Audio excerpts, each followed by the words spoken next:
Dear friends, మిత్రులారా, ఈరోజు మన సురభి నర్సరీస్కి ఒక అనుకోని అతిథి, విశిష్ట అతిథి వచ్చారు. నాకు అత్యంత ఆప్తుడు, ఆత్మీయుడు. నేను ప్రకృతి వ్యవసాయం వైపు మళ్ళటానికి అత్యంత పరోక్షంగా బ్యాక్గ్రౌండ్ ఉండి నన్ను ఇటువైపు నెట్టేశారు. నెట్టేసి నన్ను ఈ ప్రకృతిలో మమేకం అవడానికి ముఖ్య కారకుడు హరిబాబు అన్న. హరిబాబు అన్న సీనియర్ జర్నలిస్టు. హరిబాబు అన్న ఒకసారి మనం కలుద్దాం.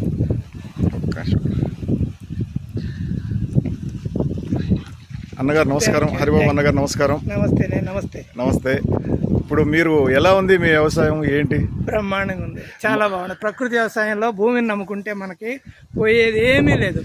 అద్భుతంగా ప్రకృతిని నమ్మాలా, మనం చేసే పని మనం చేయాలంతే.